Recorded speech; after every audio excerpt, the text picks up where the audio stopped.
Hey everybody, welcome to part 4 of the 1974 454 engine build. The little engine that's been driving me, well, not a little engine, but the little engine that's been driving me nuts. Bad day. This is a 2-popper. I know, I'm bad, but I just... Okay. Quick little recap.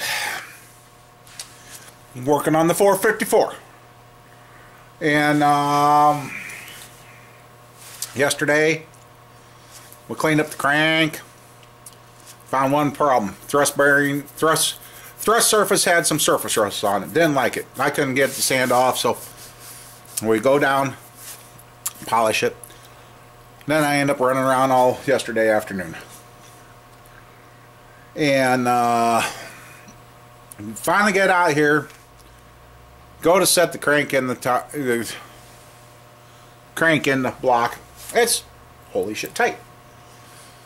So I contact the machine shop guy. He was nice. He came up last night. I was starting to think he wasn't going to make it, but he did. Sorry. Yeah, and he came to the conclusion, yeah, it's too tight.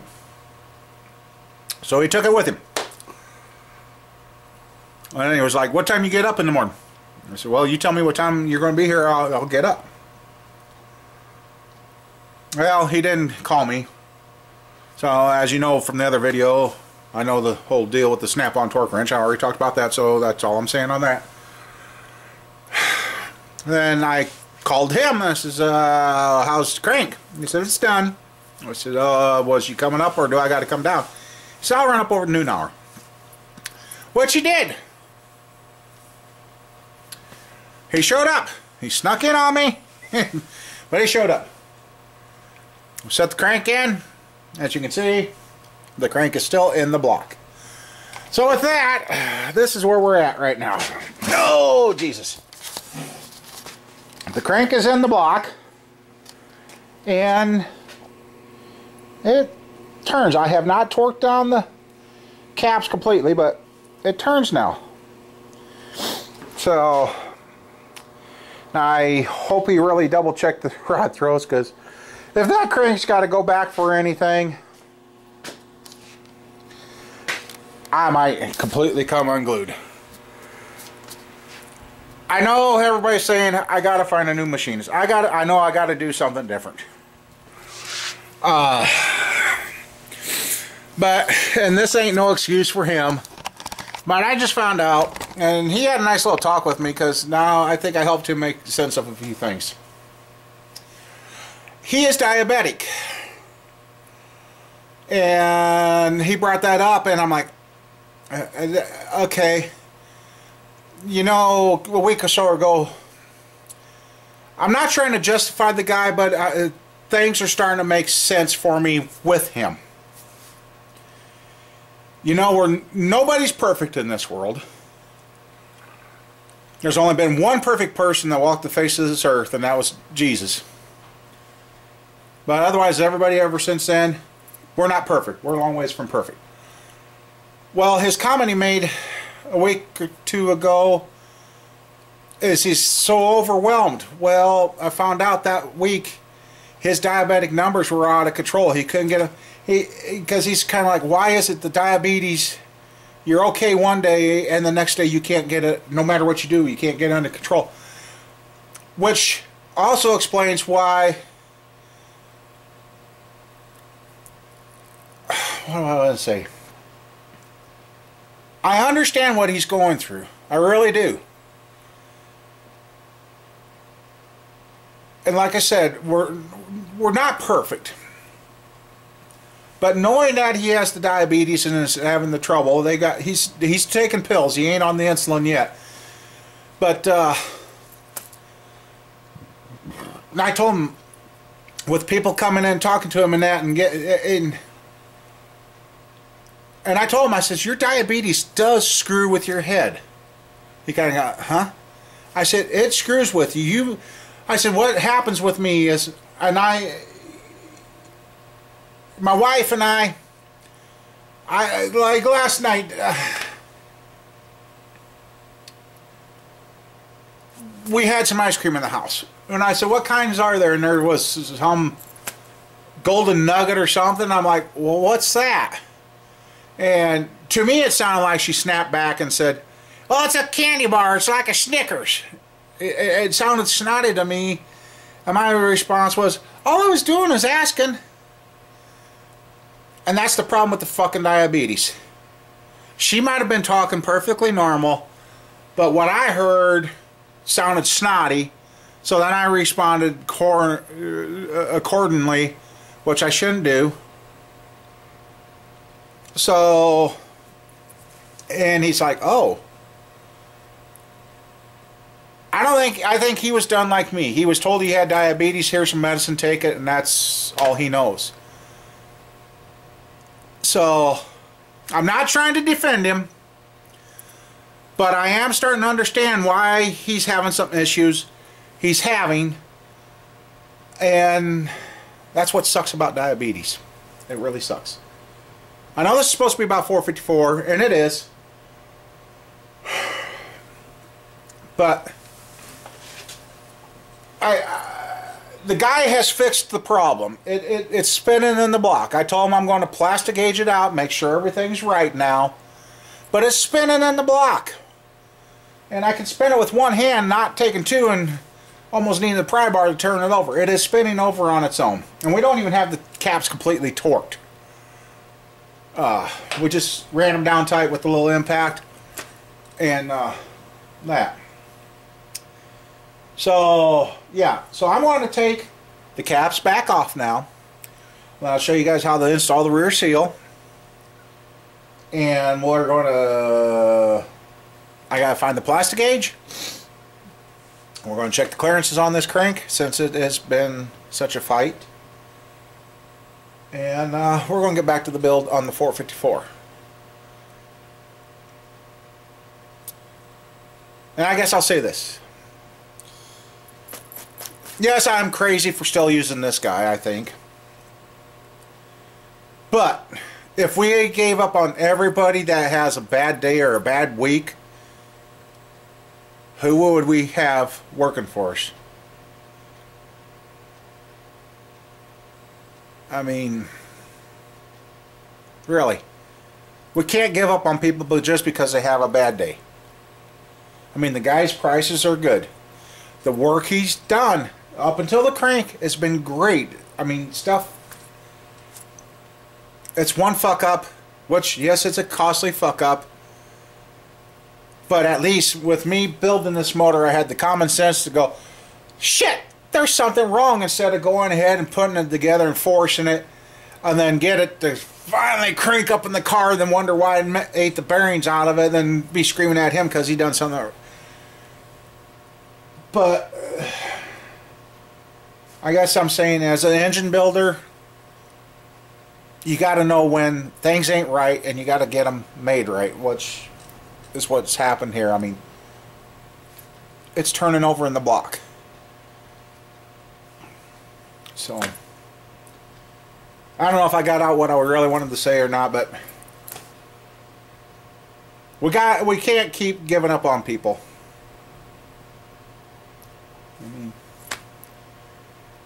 And like all of you said, hey, bad days come with the good days, and you know,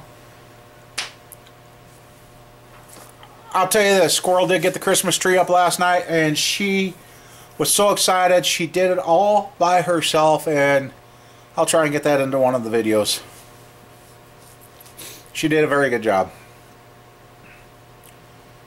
So yeah,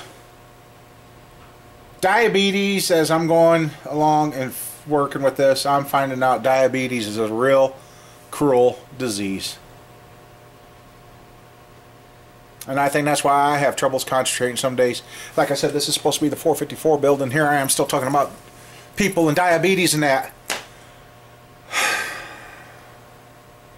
And that's what happens some days.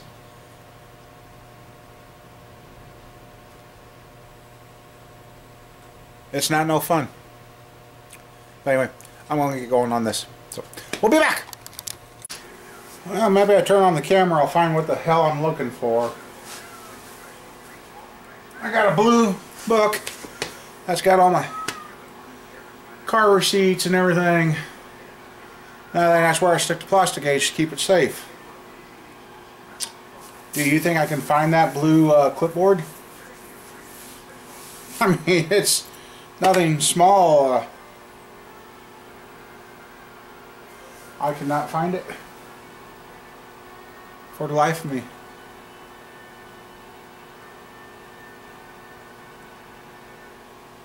And I just had it a few days ago.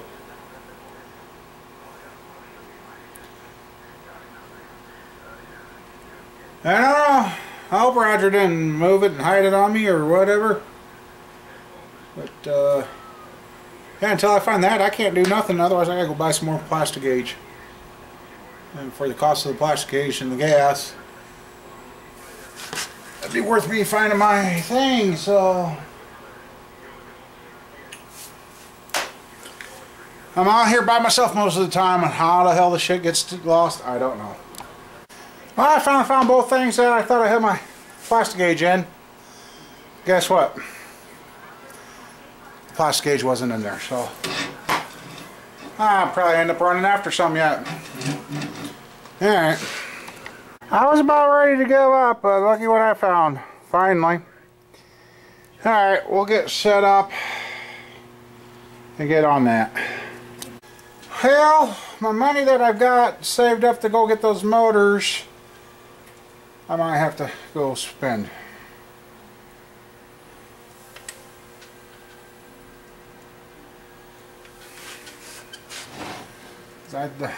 I know I said I wanted to give the guy a benefit of the doubt, but I don't know if I can do that anymore.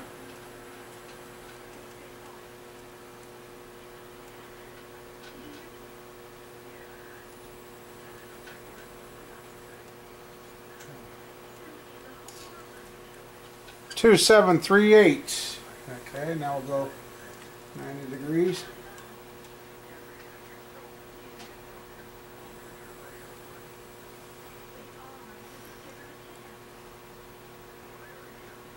274. Really? That's there.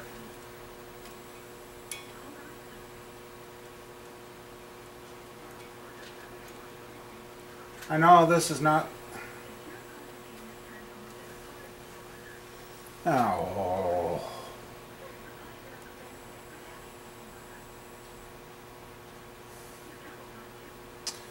Two 713 there.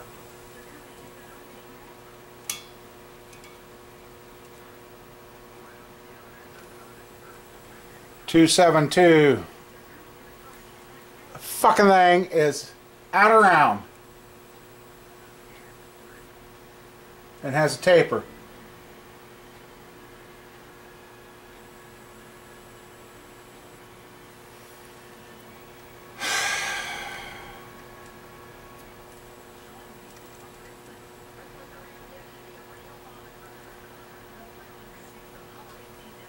Two 7.4.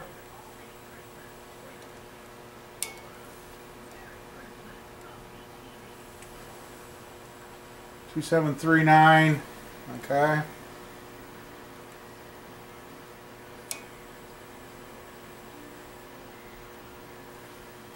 Two 7.4.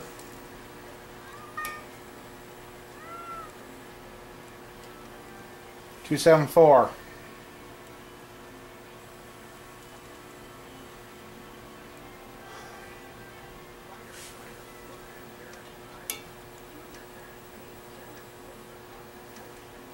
Two 739.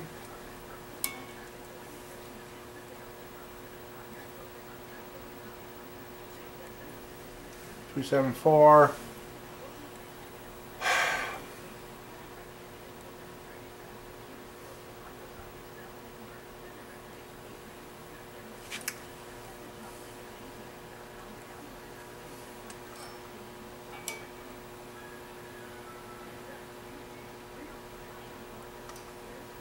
274. 274.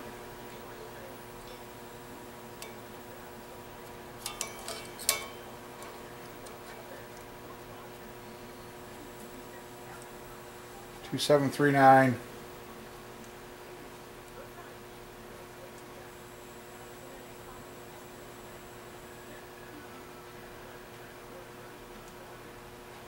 Feels like it's high right here in the center, and I can see that on that rear main.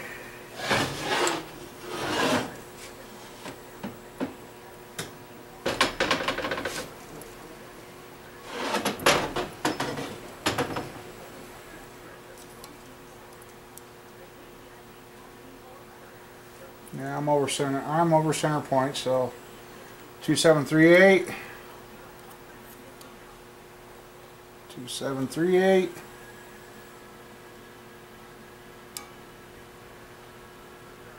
2739 or 3. Oops. 2738.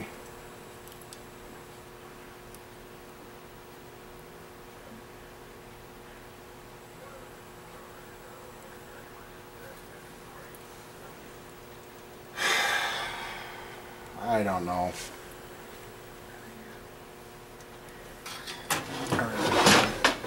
I don't know what the hell to do here, guys.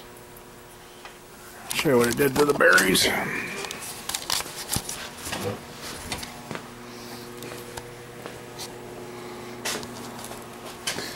There should not be any contact on the bearings. I've already scraped the bearings. See? There. That one not so bad. That one's better. But it's hitting on this side.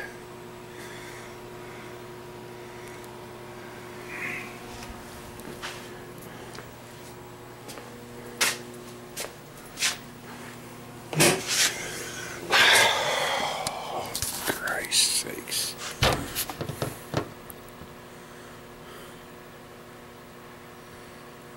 And am I good? I know that's not right.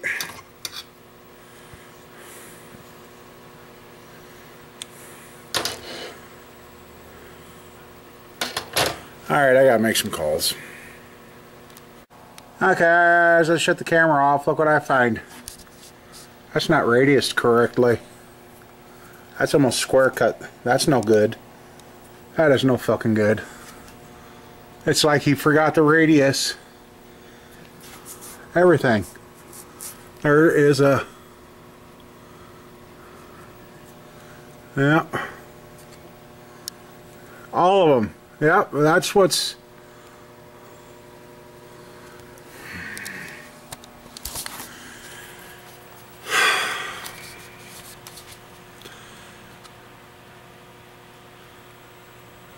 Now what do I do? I'm the one that suggested this guy because I had good luck with him in the first couple of motors and the parts. This crank needs to be reground. It's that simple. It needs to be ground 2020. Because if the mains are out, I'll guarantee you these freaking rod throws are out.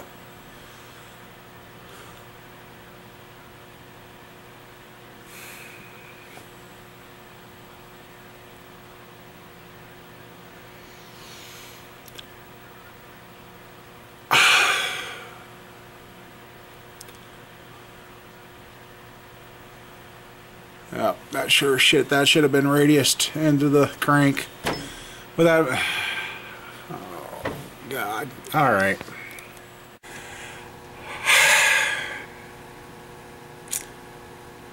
I know you guys keep saying find a different machine shop, so I just tried another machine shop.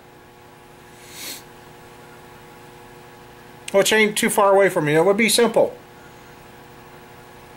He basically told me he ain't going to touch it. He ain't going to help figure out. He ain't going to do anything on this.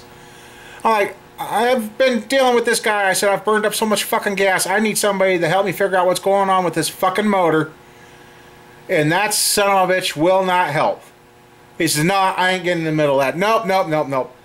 You know, if it needs line board, the fucking thing needs line bore. I'm starting to wonder if the line bore's off. He checked it. I'm going to check it again here. I'm going to pop the fucking bearings out. But how the hell am I supposed to find a different machine shop if they don't want... I wanted them to grind the crank. He says, no, the only way we do cranks now, and this is scary, the only way they'll do the cranks now is they'll put the bearings in, torque everything up, then check the bore, and grind the crank accordingly. Okay, so you're not going to keep the center line and keep everything on the same plane? What the hell's going on with these machine shops that they're doing that? And so far, that's the second machine shop that says, hey, you got to watch the bearings. It's the bearings. He says you might be having, the whole problem could be the freaking bearings. I am being told now that Federal Mogul bearings are about the worst thing you could buy out there. I don't get this. I don't get this. Anyway, I'm going to try another machine shop. I don't know. I don't know what I'm going to freaking do. I call the owner and tell him, you know what? Crush the fucking car. The other machine shop would gladly help, but they can't look at it for 2 weeks. Alright, 2 weeks? What? He says, yeah, we got 5 crankshafts. If you would bring it down today, there's 5 crankshafts ahead of you. That would. He says, we're 2 weeks out. And he said, if we ended up having the line board or whatever, I told him what bearings we put in there. He's like, yeah. He says, no. So, find another machine shop, everybody says. I think it's time I find the machines, put them in here, and do this stuff in-house.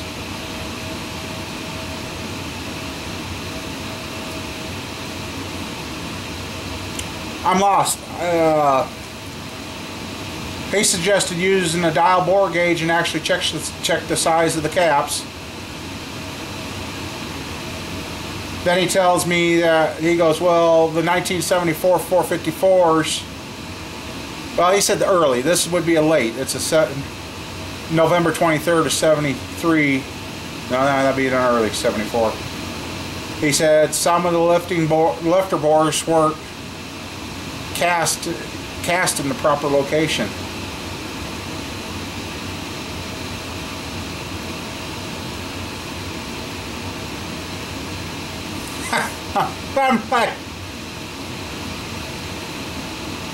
I'm like, you got to be shitting me.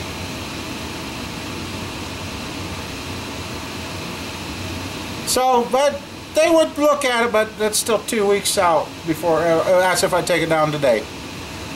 And I told them, I said, I kind of got on them, you know, you guys said, I told them, I said, well, one reason I haven't come back is because I come down and had you guys do something and you did more than what you had okayed to do and tripled my bill.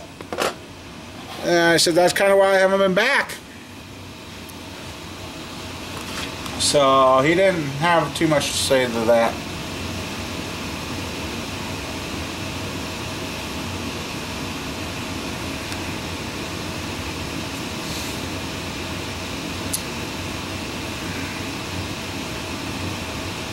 I don't know. It's the first time I ever heard somebody say, oh, those blocks were bad like that.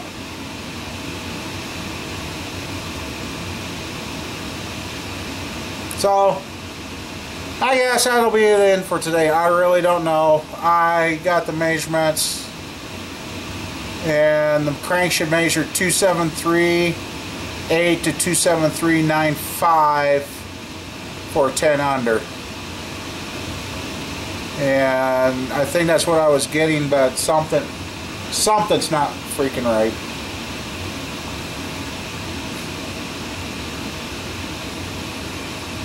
So, alright guys, I guess, like I said yesterday,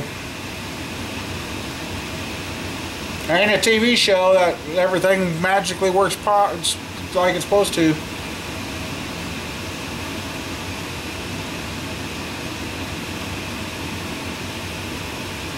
I really don't know. I really don't know what to do here. See you guys later. This is a little PS. Just called to check on my dial bore gauge so I could check the dial bore, I guess. Well, I guess I really don't need a dial bore gauge. I do have my snap gauges I could set, but okay, I need the micrometers. The book I had, I thought, okay, well, you know, I wanted to get those motors, but I just... Anyway, the tools have gone up. Basically 150 bucks, so 300. Well, I don't have $300 extra just to go buy tools to check, but this thing, according to this, he's got everything going from thin to thick. It's tapering up or tapering down, depending on... I mean, the spec is 27385 to 27395 for 10 unders. Some of it's coming out at 274, which would mean it's still on the big side. Yeah. So yeah, that's why it's not working.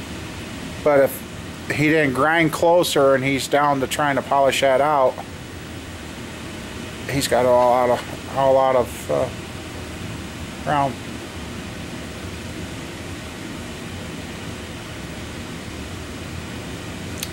Anyway, I really don't know what's going to happen with this 454. Anyway, see you later.